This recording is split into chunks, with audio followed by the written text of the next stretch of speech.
Uy, naka-Godox na tayo. Mag-unbox tayo and sobrang nabudol lang ako sa TikTok. So, ang nakabudol sa akin is si Miss Glide, yung makeup artist dito sa TikTok. And as a makeup artist din, so kailangan natin mag-upgrade ng makeup. Buti na lang nakita ko yung kanyang post about Godox, yung portable lang. So, maliit lang yung bag niya, madali lang dalhin kaysa bumili ulit ako ng isang ilaw na soft light, yung medyo malaki yung bilog. Ito, yung gamit ko na to. So, buti na nakita ko to and ito na siya, dumating na siya. Ayan. And hindi lang isa, kundi dalawa na yung in-order ko kasi dalawa yung nakita ko sa kanya, magkabilang side ng setup. So, hindi lang ito yung una niyang nabudol sa akin. Yung una niyang nabudol sa akin is camera. So, wala sa isip ko talaga bumili ng camera before. Pero nung nakita ko na bumili siya ng camera, napabili din ako.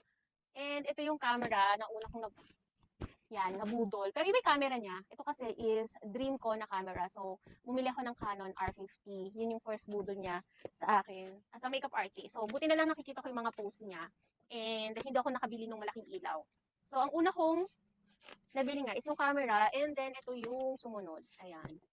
Godox ML100D. So, ganyan lang siya kalaki. And wala pa yung bag niya. So, di pa na-deliver yung bag. Ngayon ko palang itong bubuksan. Yung box is open na. Pero itong pinaka ilaw is ngayon pa lang.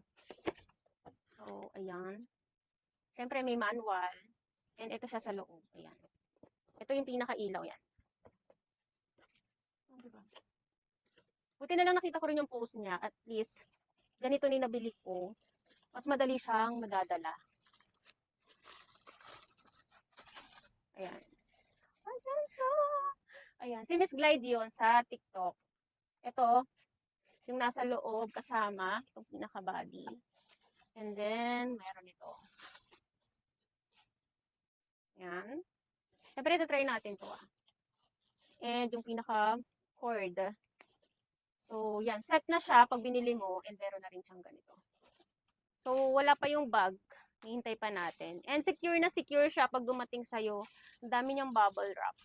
And ito yung isa. Ayan. So, dalawa na.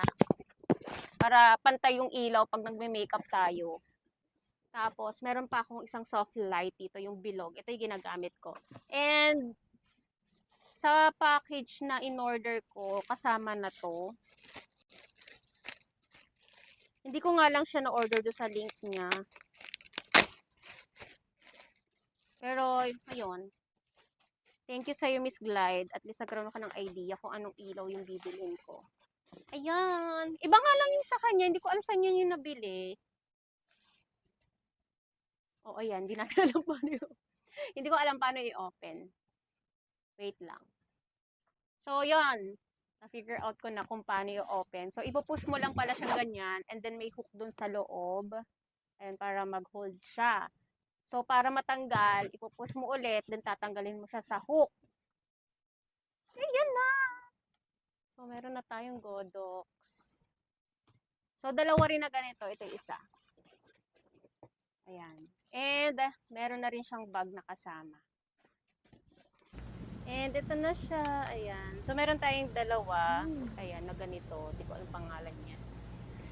So, dalawa yan. May bag na kasama. And then, yung ating dalawang Godox. Na anong pangalan nito? Yung ML100BI. So, sobrang portable niya lang. And happy ako. Sobrang ganda niya. Buti na lang nakita ko talaga yung post niya. Ito yung nabili kong ilaw kaysa yung ganito. So, ayan. Dapat bibili pa ako ng isang ganyan. Pero sobrang laki kasi niyan pag dinala mo. As in, laki ng bag niya. Tapos, sasakyan pa lang. Ang laki na ng space na kinakain. Although, payat lang siya. Payat lang din yung bag niya. Pero, ayun pa rin. Pa-square kasi siya na malaki yung bag nito. Pero ito, ayan. Maliit lang kasi yung kanyang bag. So, dalawa. Hindi ka na mahihirapan magbitbit. Yun, buti na lang.